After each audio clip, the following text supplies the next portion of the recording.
Во летните месеци се почесто се соочуваме со кожни реакции, осипи, искореници, убоди. Дел од причините зошто настана ова е секако големиот UV индекс кој што го имаме и секако топлите температури кои што се во текот на целото лето.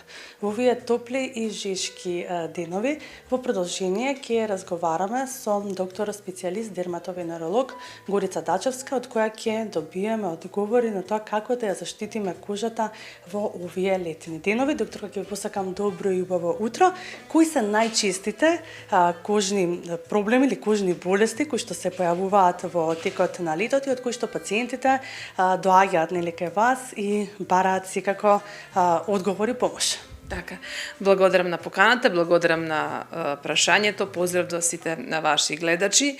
Верувајте, значи во текот на летниот период бројот на пациентите кои најчесто бараат помош, тоа се пред се алергија од сонце, каснувања од инсекти, односно алергиски реакции од каснувањата на инсекти. Овој временски период бара пред се да бидеме многу предпазливи, бидејќи самата топлина бара ние да бидеме поразголени, нашата кожа да биде многу поише у контакт со природата, така да се повеќе број пациенти се жалат од алергиски реакции од каснувања од комарци. Сами пациенти спомнуваат, докторка, мене и прошли години ми имаат каснувано, меѓутоа вакви алергиски реакции на вистина не сме имале. Така да пациентите почнуваат на своја рака до што имаме дома за прва помош, но многу често настануваат секундарни бактериски инфекции баш поради тоа силно изразено чешење. Така да веќе доаѓаат во малку по, да кажеме, напредна фаза на бактериски инфекции. Исто така, тука се многу чести посети на пациенти од каснувања од крлеш, многу има од каснувања од тафтабити. Така да, конкретно кога станува збор за каснување од крлеш, пациентите веднаш отвараат, веднаш бараат сами помош и тука повторно настануваат, некој ќе направи, некој нема да направи успешно отстранување, но повторно кога ќе видиме закачен крлеш конкретно кај деца, да побараме стручна помош и тоа правилно да се отстрани. Не мора секој крлеш да биде инфициран со борелија, меѓутоа мораме да бидеме предпазливи и по отстранување да се даде соодветна терапија и пациентот да се придржува на советите на самиот доктор. Покрај, значи, овие работи, исто така се доста чести алергии од сонце.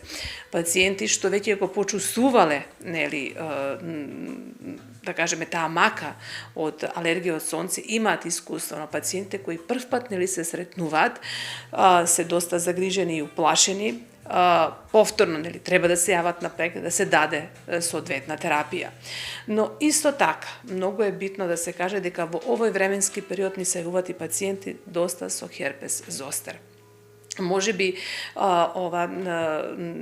овој пад, да кажеме, покачана температура доведува до пад на имунитетот, така да пациентите кои имаат хронични заболувања, кои ќе приметат појава некакви меурчења по тело, они секогаш тоа го поврзуваат да не ме полазило нешто. Меѓутоа, станува збор за вирусна инфекција која треба да биде правилно третирана, но пациентот треба веднаш да се јави, не после 5-6 дена, затоа што прво, начинот на третирање се менува, ама и последиците од херпес зостерот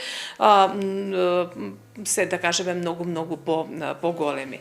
Така да, патологијата е доста богата, овој временски период има буквално се, но ова се, да кажеме, најчести причини каде што пациентите ги полнат ординацијата.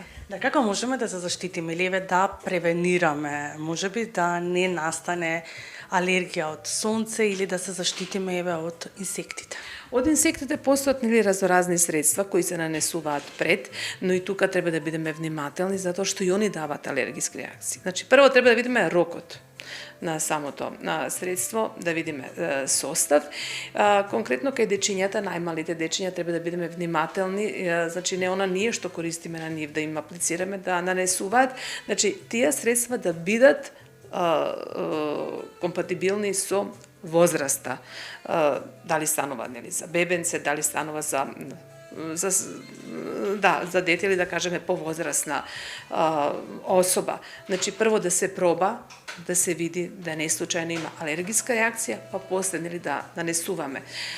Кога станува збор за алергиски реакции од сонце, задолжително да се нанесе заштитен фактор, пациенти кои веќе имале алергија знаат да се носи памучна облека, но и да користат соодветен заштитен фактор, значи против алергија. Така да бидеме внимателни, да уживаме во сонцето, но сепак сето тоа да биде предпазливо. Да, и многу често се поставува прашањето кај граѓаните дали секогаш се подобри оние скапи креми за заштита од сонце или може да се користат и оние кои што се со попристапна цена на пазарот. Знаете како, порано немало толку многу голем избор на креми со заштитен фактор, така да секој спрема своите можности да си купи, да си нанесе, да биде сепак тоа од аптека, значи да не биде тоа само, значи да користат алтернатива, значи не мора секогаш цената да игра улога на квалитет. Така да битно е да се нанесе средство со висок заштитен фактор, ама сепак, пак ви кажувам, да биде тоа во однос на возраста, не тоа децата што го користат и ние да го, или пак обратно.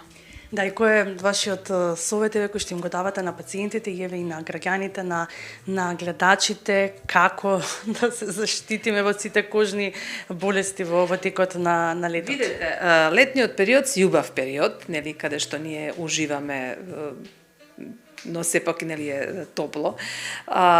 Треба пред се да се нанесува заштитен фактор во случај ако има било каква промена на кожа, конкретно за откаснување и од инсекти, да побараме стручна помош, да не користиме средства на некогаш ќе помогнат, меѓутоа некогаш прават доста големи компликации. Ако имаме некакви каснувања, да кажеме од крлежи или од афтабити, да побараме сепак стручна помош, тоа да се острани, бидејќи верувајте дека последиците после тоа се доста сериозни.